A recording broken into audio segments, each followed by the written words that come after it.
Right side to the 10 to the 5. Touchdown! 6. Going to the hoop. Puts it up. Puts it in.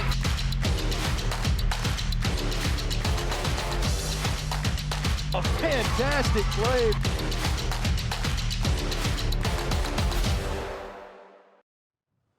Welcome in, ladies and gentlemen, to the Magnolia Fields podcast. Alongside, I have the helmeted Cody Blaszszak. I'm Tanner Marlar. This is going to pretty much wrap up our season preview episodes where we've been going through all 70-plus schools in the Mac South Sports Network coverage area, bringing you kind of a window into their season. And today's the big one, Cody. We've got 5 through 7A all today. Yep, 5 through 7A. Only 7 schools that we got to get going through, though. It's not a whole lot of higher region schools in our coverage area, but you look at the list and there's some heavy hitters. Yeah, there's some heavy hitters. And there are maybe not as much storylines this year, but in the past couple of years have really been some big heavy hitters. Well, and that's what I was going to say. There are storylines aplenty with this group, and I cannot wait to get into them. By the way, if you notice, Cody is wearing and just give the camera a good little 360 here, Cody. You know, Cody is wearing, please avoid hitting the microphone next time. Oh, I'm sorry. That was an accident. Cody is wearing a Starkville High helmet. And, you know, just a quick shout out to anybody watching online or listening. If you see your rival school's uniform, helmet, whatever in the background of our set, contact your athletic director. Tell him to send us some old jerseys. Most schools have a lot of old jerseys laying around. This kind of locker room shape here behind Cody is going to be a revolving door of sorts of jerseys and everything throughout the year that you see up there. We got Oxford, Starkville, Calhoun City. I think the one on the right's a Mississippi State jersey. We've got plenty. But we would love to keep it kind of a revolving door as the seasons progress. So get on the phone to the AD, say, hey, let's go clean out that old closet and let's send some Mac South's way. And you never know, you might be featured on mine or Cody's head. Yeah. On mine you or never Cody. know. Today never it was know. It was a Stark. The only reason this is used is because it's the most comfortable helmet, if we want to be completely honest. But yeah, Cody's got the he still shut. might be featured. He's got the shut on. Comfortable shut, a good shut. I was a speed guy. I wore speed. I didn't have a lot of speed, but I felt like the helmet gave it to me, you know? Maybe a little lighter when you're running around versus other helmets gave you a little speed boost. Maybe. We'll see. Aerodynamics. That was a precision instrument of speed and aerodynamics, to quote Lightning McQueen. But moving on into the actual season previews, we're going to start off with Lafayette County over in Oxford. Cody and I have got them at 6-2. Well, Cody's got them at 6-2. Big games, obviously, open in the season against Oxford, crosstown rivalry.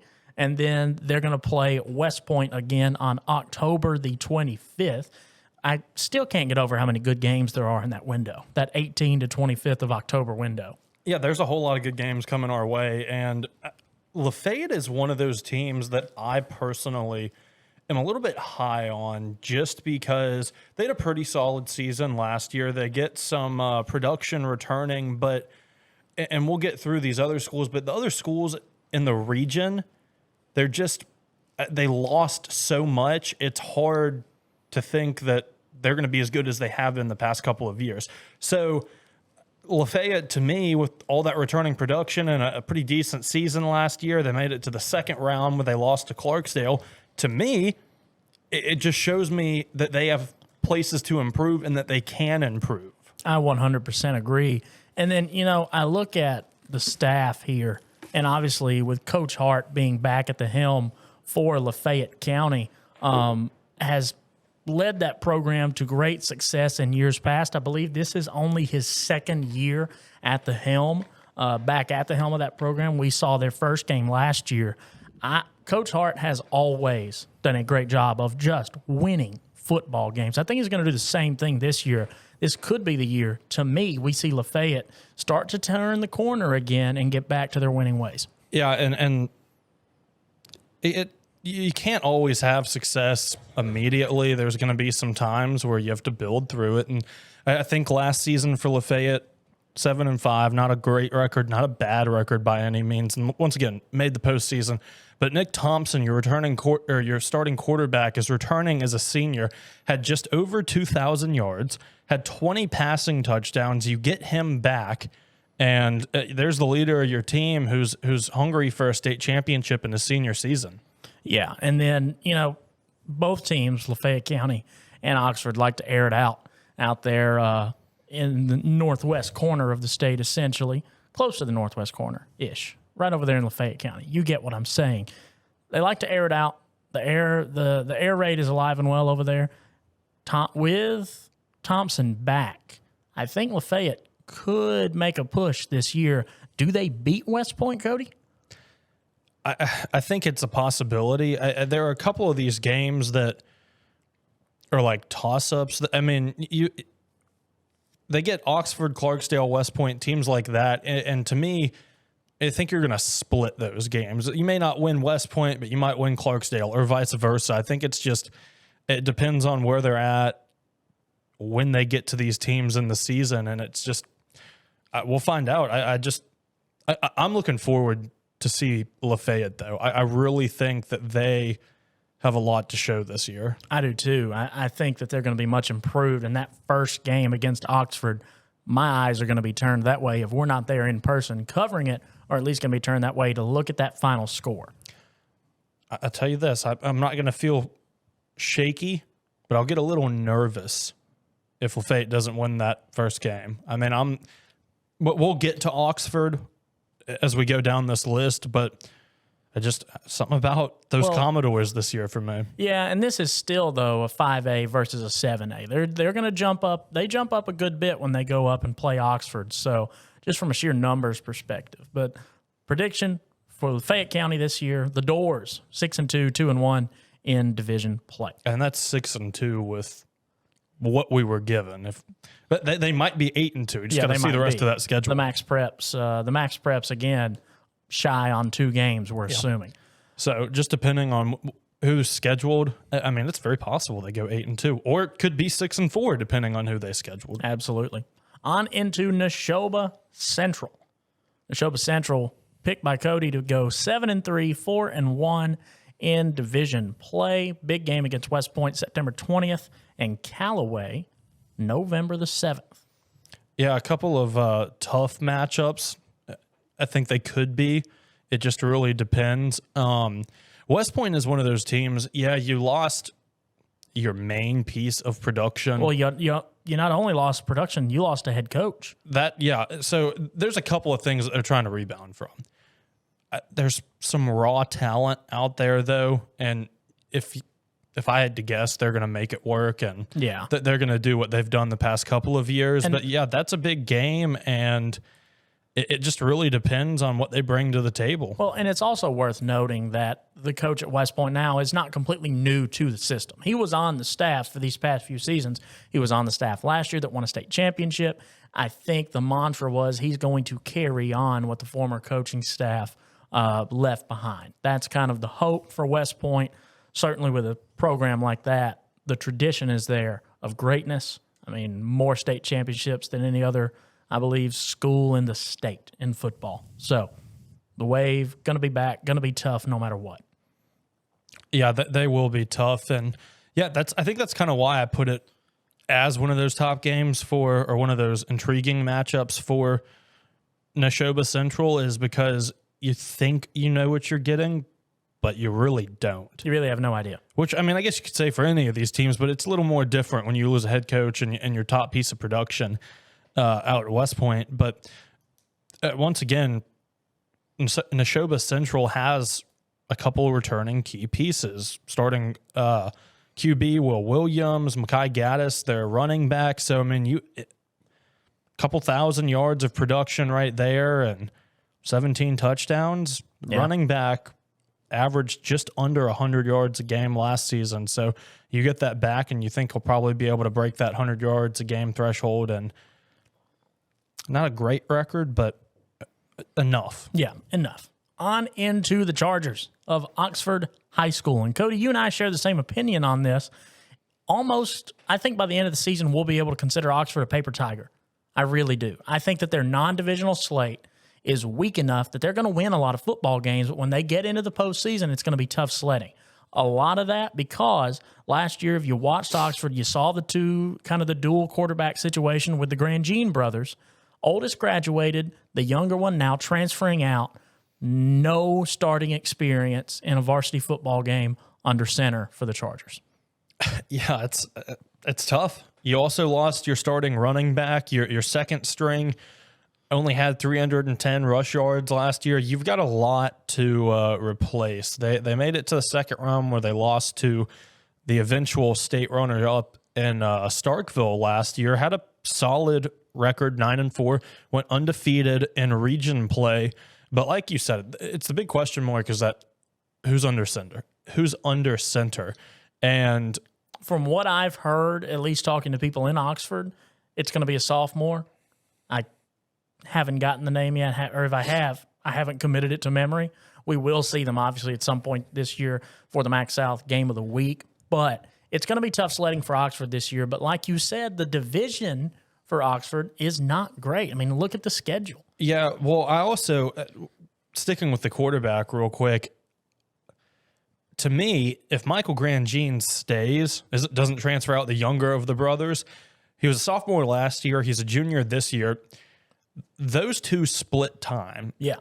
And the younger, Michael, played significantly better. I think that he was the better of the two. I think the offense was more dynamic with him under center. I think he used his legs a lot more. I think he got a little more panicked under pressure, but he's a sophomore playing 7A football. Yeah, 14 touchdowns to 7 interceptions. He only had 2 touchdowns on the ground, but 550 rush yards. And then he had 12, almost 1,300 yards in the air. With time and development, I think that's a guy that could really push a program forward. And I just, for Oxford, I think that's a huge loss. It is. It's a monumental loss. But like I said, looking at the schedule, we go into non-divisional. You start off with Lafayette. You expect to win that one if you're a 7A football program. South Panola. Toss-up. I think you could take the win. It's week 2. If it becomes a war of attrition, I think Oxford's got it. Grenada, Tupelo, Starkville. Then you get into division. Horn Lake, DeSoto Central, South Haven, Lewisburg, and Hernando. Hernando had a very good football team last year. Not sure what they're going to be doing this year. They're not in our coverage area. I haven't got to do my research on them. But that is definitely the weaker division out of the north of 7A football. And that's what gives them a chance. The question mark is, what happens when you get to the postseason? Correct. And you've mentioned it, and I will keep mentioning it. The loss of a quarterback is just monumental. Yeah. It's very hard to overcome that. Well, not only that, they're down and you and I can both attest to this, a real weapon that they had was their special teams unit with William Wilkinson. Yeah, he was. Yes, he was. That kid could kick. Yeah. I mean, gave Oxford great starting field position on almost every defensive possession last year, was pretty much automatic from any placeholder's position.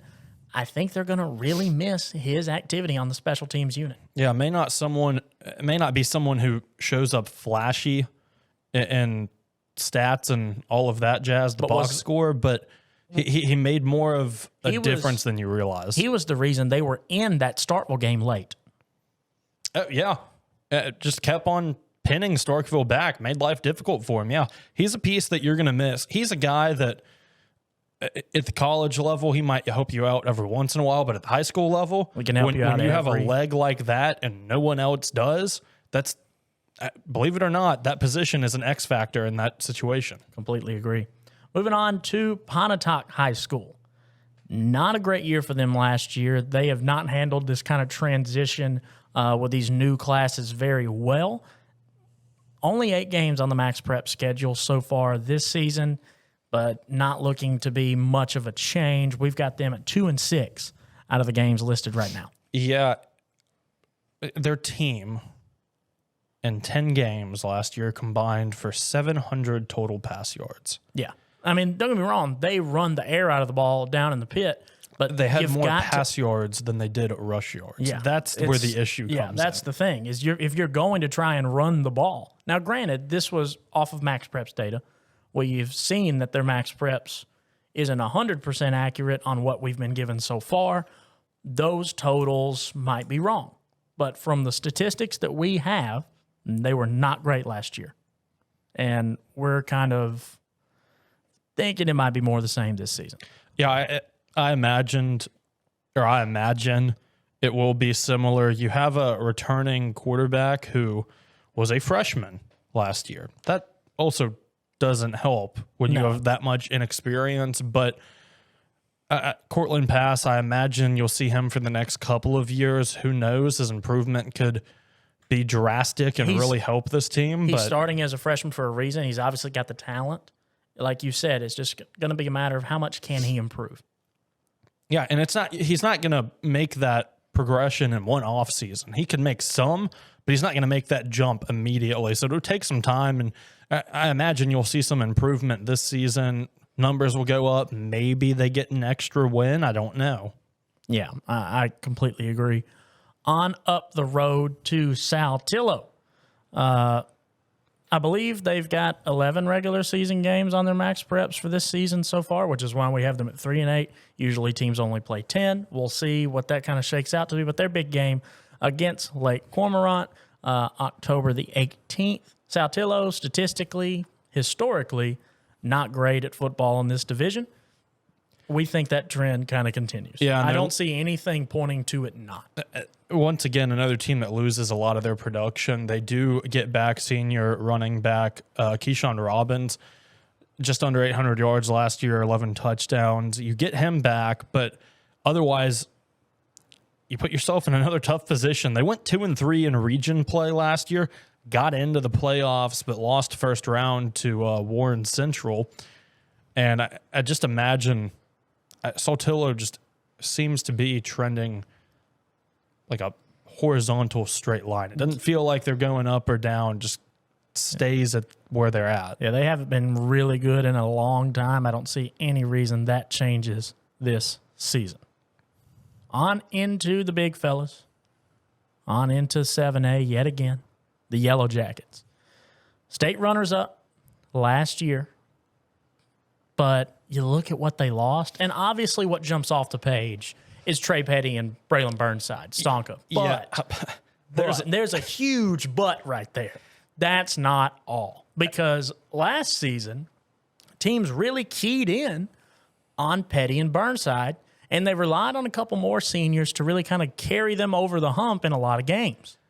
This is a team that 2 years ago won the state championship. Last year, like you said, were runners-up. They lost to Oak Grove in that championship game. And then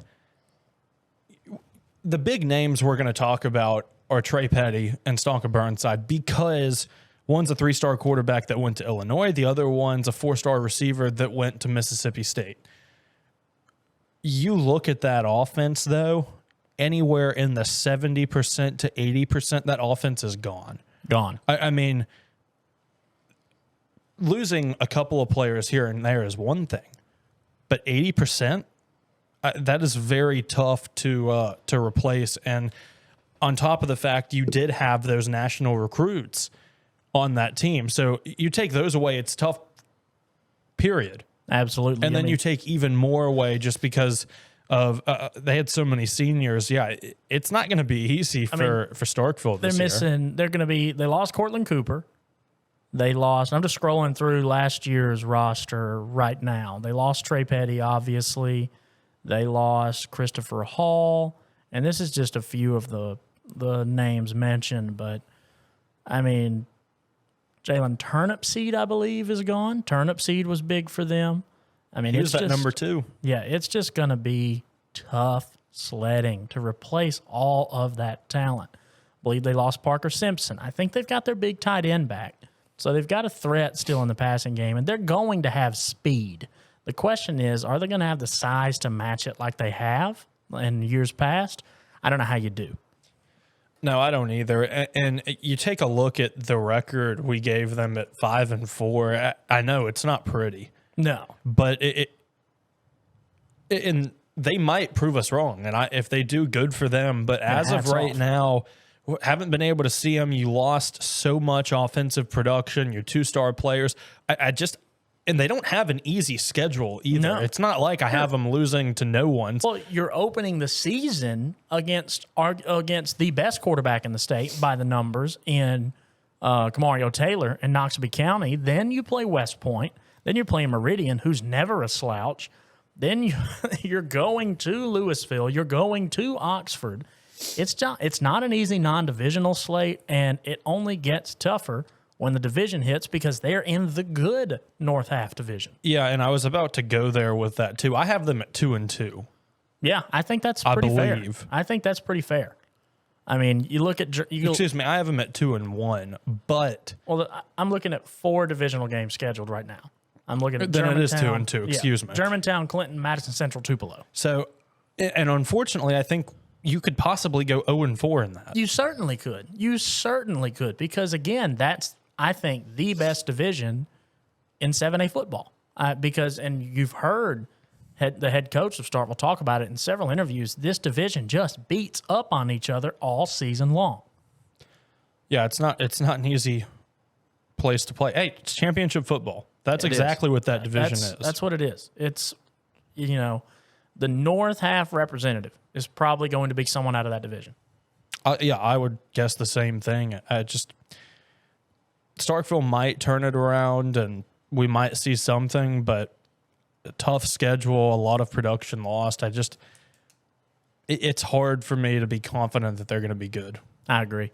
On into the final school out of all of our previews, Tupelo. The Wave, them blankets, Cody. Got them at 7-4. Again, 2-2 in this division. They're going to play Madison Central on October the 11th, and that is big because I believe Tupelo beat Madison Central during the regular season last year and then lost to them in the playoffs. Second round is when they lost. And this Tupelo team is a team you and I saw a couple times last year. Couple times, but they beat Starkville at home, I believe. Like a drum. And the 3 guys that had insane performances that really stuck in our heads were Jeremiah Harrell, Quay Middlebrooks, and JQ Witherspoon. They're all gone. All gone. That's your top wide receiver, your top back, and your quarterback. All gone. All gone. But the thing is, though, and I will always say this about that, any good Tupelo team, as good as their offense is and can be, they've got a better defense. And they did last year. The defense is what carried that Tupelo team last year, despite having some explosivity on the offensive side. And I think that's what carries them through this year. Yeah, and you mentioned it. I think that Starkville game, I think Starkville might have only put up 12 points. It wasn't much. I mean, Tupelo bottled them up. Yeah, it was not pretty by any means. The defense got out there, and then the offense got on the field, and I mean, it really looked like you were playing a video game out there. And granted, Jeremiah Harrell, props to him. I hope he's playing college ball somewhere right now because he deserves it. That night, he played the quarterback position twice as good as Trey Petty did. And that's saying something because Trey Petty is a Division I quarterback. He did. Yeah, you're absolutely right. I mean, and it wasn't just a fluke either. And the reason I say that is when you and I were preparing for that game, I remember looking at the guy's stats for 4 games back because that was where he really started picking it up. Yeah, where he picked it up. Didn't have a bad season up until then, but really picked it up the last 4 games before Starkville. And you're just like, this guy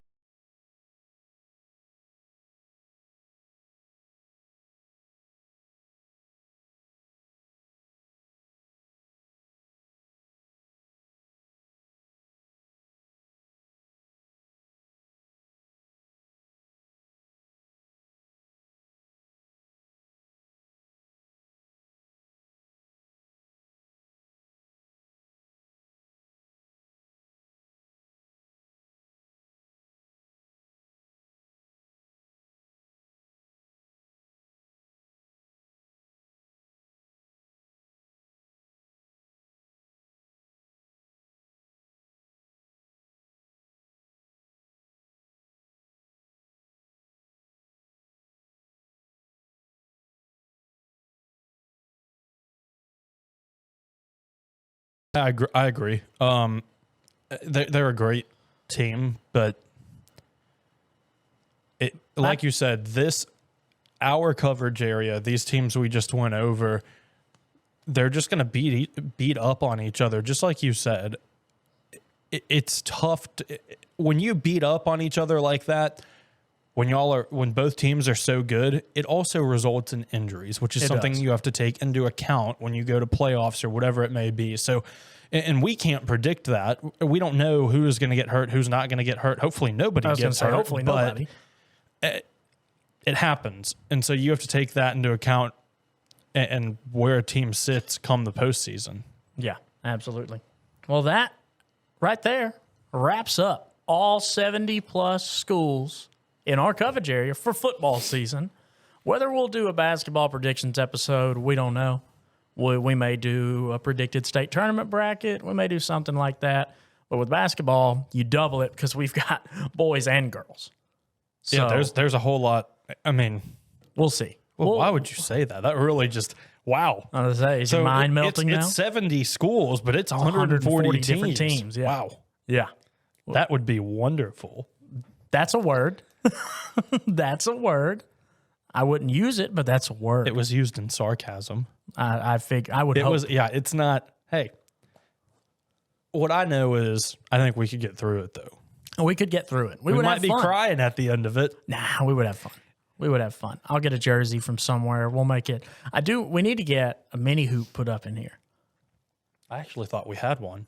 Do we? I'm not sure. It's around here somewhere. We're told it's outside. So there is one here, but it just isn't in the studio with us. We need to fix that. Got a putting green. We got a little bit of everything going on. We do. We do. And we've had a little bit of everything here for these previews. But unfortunately, it is now time to wrap up. And that is a little bittersweet. But as always, thanks for joining us. The preseason stuff is out of the way. The next Magnolia Fields episode you see will be right there on the cusp of football season. As always, thanks for joining. I'm Tanner Marlar. He's Cody Blaszszak. We will catch you guys next time.